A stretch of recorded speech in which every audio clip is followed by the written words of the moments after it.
So, you want to get nuts, huh? All right, let's get nuts. Because I saw my main man, Michael Keaton, back in action in the Batman movie, or we can call it the Flash. We call it the Flash. All right, he was the main character. We're gonna call it the Flash, but I came to see Michael Keaton, folks. I came to see Michael Keaton, who was back in action after 30 years, folks. It was just, I tell you, it was something to see. I'm gonna stop before I get more into that. Before I dive more into this review, folks, if you would, be sure to hit that like button and subscribe to the channel if you haven't done so already. I truly appreciate it. And now back to the Flash, man. Okay, all right. So a few things I want to get off my chest first and foremost about this movie, because I gotta get some stuff off my chest, folks. First up is this the greatest comic book movie of all time, or one of the greatest comic book movies of all time? No, it is not. It's none of those things. It's not.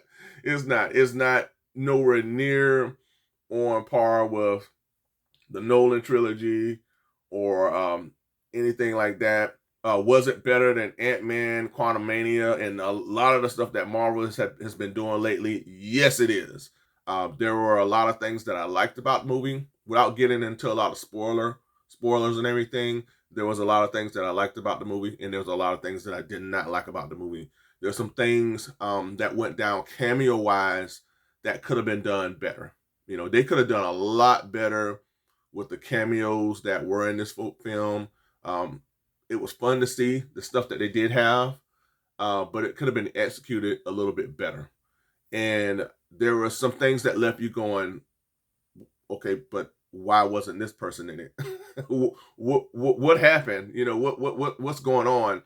And all the reports about the changes that this movie has been going through over the years, with the different sets of leadership that's been going on with Warner Brothers, that for me was evident while watching this film. You could tell there was a lot of things that were taken out.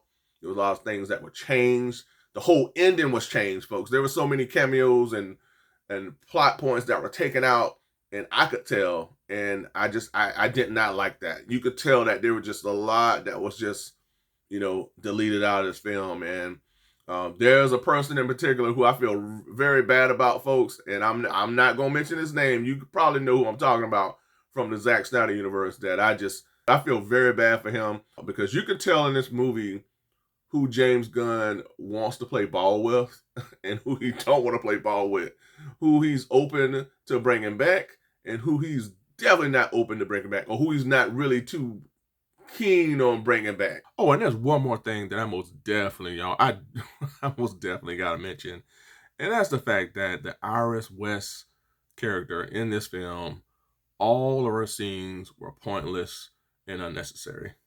I mean, I'm sorry. It just, the chemistry between Iris and Barry in this film seemed very forced. All of her scenes seemed very forced as well. I didn't care for her character in the Zack Snyder version of the Justice League film. I thought her scenes were a little weird. I just don't get the chemistry between the two characters, and even more so in this film. Like, if you take all her scenes out the film, you're not missing anything. Now, if I'm not mistaken, the Cyborg character was supposed to be in this film, but they took him out due to the issues they were having with that actor at the time. So they replaced him with the Iris West character, and as you can see, I could see that. It was just completely forced, folks. So I did not care for that character in the film. They could have done without her, completely without her. So that's the one thing in the film that kind of made me go, eh. But I really did enjoy Barry Allen's friends, or the rest of his crew from his job. They were very funny. I enjoyed them on screen together. So that was one of the highlights of the film for me. Aside from all his issues off screen and everything, I think that they are very talented. I think Ezra Miller did a really good job in the film. I just never cared for his version of the Flash. I love his costume. I like how they explained his powers. It was really cool to see the Flash powers on display in a big budget film, because I'm used to watching the CW Flash, and the effects don't hold a candle to what we saw in this film. I mean, it was like so cool to see his powers on full display. He did some stuff in this film that was pretty awesome, folks. So I mean, I will say that, man, it was just some things that was like, wow, wow. And I love how the movie started out.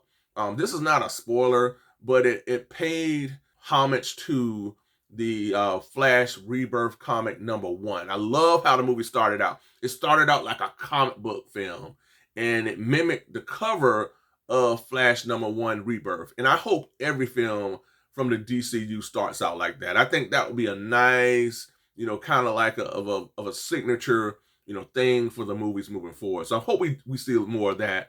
I love that. I love how the film started out. Started out with a bang. I mean, it was just like you jumped. They started out and you were thrown right into this amazing action sequence with a number of cameos and things that were going on, man. So it was very fun. Overall, it was a fun movie. It really was. There were just some things that I really did not like that was very evident, and it was just like, okay, why did you do that? And then, the ending fell off. The ending was like, that could have been better. The way everything kind of was summed up at the end, it just left a lot to be desired. I want a little bit more out of the antagonist. Um, I really wish that this film would have followed more of the Flashpoint story in terms of its true antagonist. you know, that's all I'm going to say. I wish it would have stayed true to what we saw in the comic in terms of its antagonist. I felt like the ending fell flat on his face a bit. I think that Ezra did a good job. Sasha Calle as Supergirl, she was great. I think she did a really good job as well. It's gonna be interesting to see if we see her again. So it's gonna be interesting to see if they bring her back into some capacity. So that's gonna be interesting. But she was good, and to get to what really stood out in this film, folks, and we all know everybody. Like I would like to say like 90% of everybody that went to go see this film went to see it from Michael Keaton. I like to think that. I might be wrong. It might be 80%, but I know I came to see Michael Keaton after 30 plus years, the legend. He did not disappoint, folks. He was the highlight of this film. Warner Brothers needs to get a clue and give him his own film. I don't understand why they just don't want to make money. I don't know. I don't understand why we're not getting a Michael Keaton Batman film. That should have been a follow up to this Flash as a Michael Keaton Batman. With Michelle Pfeiffer and everything, because he was just so good, folks. And I love Christian Bale, and he is my most favorite Batman, along with Michael Keaton. And that Dark Knight trilogy is on the Mount Rushmore of cinema. It's the greatest comic book film. It's some of the greatest films ever in cinema history. But in this Flash film, we got the most comic book accurate Batman that we've ever gotten with Michael Keaton. From the gadgets, the way he moves, everything, man. He was Batman. He was better, and I knew this was going to happen. He was better than he was 30 years ago. They combined what he was back in '89 with how everything has evolved now, and he's like the best. And I was like a kid in a comic book store, man. I was like grinning from ear to ear, because like this is what I wanted to see with Batman: the acrobatic moves, the gadgets, him throwing the gadgets all over the place, him moving stuff like he was the comic book Batman that I wanted to see. The Ben Affleck Batman doesn't do it for me. He was, even in this film, I think Andy Muschietti made him a little better as well, but that Ben Affleck Batman just really doesn't do it for me, folks. He was okay in this film, but and I enjoyed the conversations that he had with Barry as Bruce Wayne. But as Batman, I just never fell into him as Batman. Although I really enjoyed the warehouse scene from Batman v Superman. Overall, man, I felt like his scenes in this film was kind of like it was like, oh, okay. But when we got Michael Keaton, folks, you could feel the energy, the excitement, the nostalgia, all of the little Easter eggs and nods when when they went to see Michael Keaton, Bruce Wayne, '89 Batman. You could feel it when it went to the mansion, Batcave, everything, folks. It was just like a rush of nostalgia, and it was just so wonderful, man. And he did not disappoint again, folks. I mean, this is the Batman that we need in the DC universe. I really wish they didn't change the ending. I don't want to spoil too much, but they changed a lot, folks. And I really wish that they would have stayed with the original, with the original. I might do a follow-up video, to discuss my thoughts on what they changed in this film, because there's some things they changed that I really wish they would have kept, but they didn't. But Michael Keaton was the best, folks. He was the highlight of this film. I enjoyed it. He gave me everything that I ever wanted. I loved how they kind of wrapped up his story, or just kind of showed where he was and how he came back out into the light with this new adventure that he went on with Flash and Supergirl. We saw this in the trailer. They showed a lot in the trailer, folks, that I really wish that they didn't. And the Warner Brothers is notorious for that, and I wish they didn't do that. But, I could go on and on about Michael Keaton's Batman. He is the greatest. We need more Michael Keaton. This should not be the last time we see him as Batman. I want to see him as Batman. I want to see Linda Carter. I want to see John Wesley Shipp as the Flash. And I'd like to see Brandon Routh as that Christopher Reeve Superman. I want to see them all in a live action movie. That is $1 billion guaranteed. We need to see that. That's what I want to see. But all in all, folks, I had a good time. It does have its issues. The cameos are not as good as they should have been. There are people who should have been in the cameos that are not. I will say that. That was very disappointing. But I think the cameos should have been executed way better than they were. Without spoiling anything, I'm not going to spoil anything, but there is one cameo in particular, folks, that actually there's two individuals that come on screen together that we most definitely need in action figure form. We need McFarlane Toys, DC Multiverse to get on it, folks. They need to make both action figures. I mean, that would just be just the best.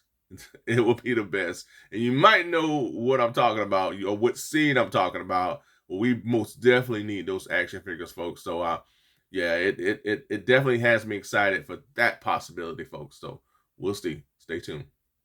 And there's things that should have been done with this film that would have made it so much better in terms of him going from different multiverses. I would have rather him to maybe gather some other heroes from other universes to help him fight Zod, and everything. But they didn't do that. But it would have been really epic if they would have did that, folks. But all in all, enjoyed the film.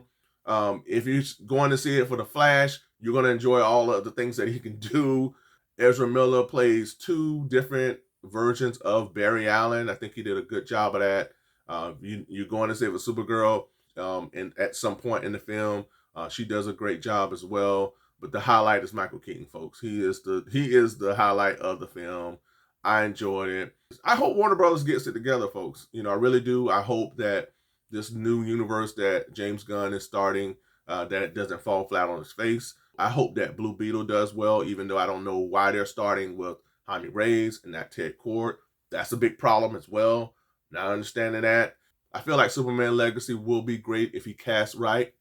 And I look forward to seeing Batman Brave and the Bold, folks, because I posted this on my community, but Andy Muschietti has been confirmed as the director for Batman Brave and the Bold. And judging from what he did with Keaton and even Affleck in this movie, and Affleck wasn't that bad. He wasn't the greatest, but, he was decent.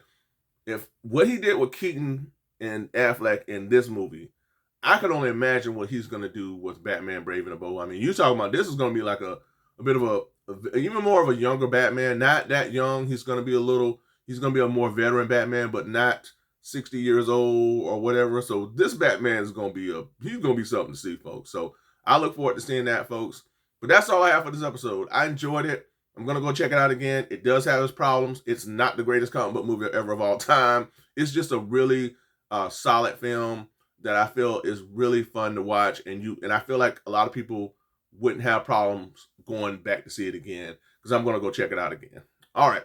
That's all I have for this episode, folks. So let me know in the comments, what do you think about The Flash, or the Michael Keaton Batman movie, as I would call it? Have you seen it? Are you looking to see it? What are your thoughts on it? Definitely let me know in the comments. Also, folks, be sure to ring that bell for all notifications so that you get each and every one of my content pieces as it drops.